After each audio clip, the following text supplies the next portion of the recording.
Night by the lake is beautiful, isn't it? The moon shines on the black surface like silver. It's so quiet, you can hear your own blood pulsing in your temples. But look closer. There, by the shore, amongst the reeds. Do you see that faint, flickering light? It looks like a lost traveler's lantern, or maybe a campfire. Instinct tells you to approach. You take a step. Your boot sinks into the soft mud. You want to step back, but you feel a hand on your ankle. It is cold as ice, slippery as a fish, and inhumanly strong. You have just made a mistake the water does not forgive. You looked into the eyes of the Lord of the Depths, and he looked back at you.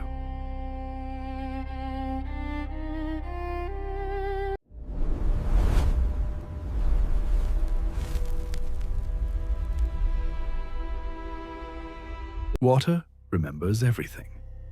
Every scream, every last breath. In Slavic beliefs, death in a river or lake was never the end. It was the beginning of a monstrous transformation. The drowner, known in Polish as Utopiec, is not born from sea foam.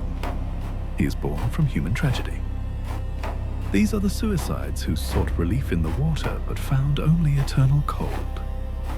The drunks who lost their way in the fog. The mothers who jumped from bridges in despair. The water enters them, washes away the soul, and pours in jealousy. They change. Their skin swells, turns blue and slimy, resembling rotting algae. But inside, a remnant of the human remains. And that is the most terrifying part. Because the drowner hates us, the living, for what he has lost. For the warmth of a fire, for dry bread, for breath. But the drowner is not a mindless beast just waiting for meat. He is a ruler. He is the host of his domain. His nature is like the water itself, changeable and treacherous. There are nights when the drowner can be merciful. If a fisherman treated the lake with respect, the drowner might drive fish into his nets. Sometimes, when a storm was approaching, he would come out to the shore and clap his hands loudly against the water's surface. Splash! It was a sign. Run! Today, the water demands a sacrifice.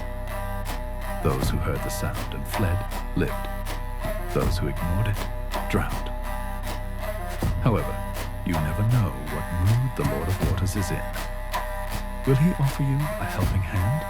Or will he drag you by your feet to the bottom, just because he liked your boots? It is Russian roulette, and the stake is your life. The greatest horror, however, lies not in death, but in what happens after.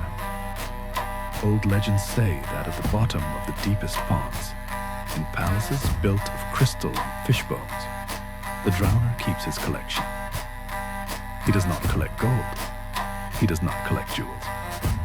He collects souls. It is said that drowners possess rows of small porcelain pots turned upside down. Under each one is the trapped soul of a person he drowned. It is a fate worse than hell. There is no fire, no judgment. There is only eternal darkness, the crushing pressure of water, and the company of your tormentor. You sit in silence at the bottom, waiting for someone to accidentally knock over the pot and set you free. But no one ever visits down there. How do you recognize him before he drags you into the silt? He doesn't always look like a monster. The drowner loves a masquerade. Sometimes he comes ashore in the guise of a gentleman. A tall, thin man in an elegant, old-fashioned tailcoat and a top hat. He often asks for a light for his pipe or invites you to play cards on the riverbank. He looks almost normal. Almost. One detail always gives him away. Look at his left pant leg or the hem of his coat. No matter how dry the night is, water will always be dripping from that one spot. Drip, drip, drip. If you hear that sound, do not play with him. Do not speak. Do not look him in the eye. Turn around and run towards the church bells. Only they can drown out his call. Water is an element we trust too easily. We wash our faces in it, we drink it, we see our reflection in it. But remember, a mirror works both ways. The next time you lean over the surface of a lake to see your reflection, make sure that what is looking back at you from below is actually you, because it might turn out that beneath the surface, someone was just waiting for you to get close enough. Good night, and stay away from the shore. That is all for today on Echoes of Legends. Turn off the lights and sleep well, if you can. If you are brave enough to hear the next story, subscribe to our channel and leave a like to keep the darkness away.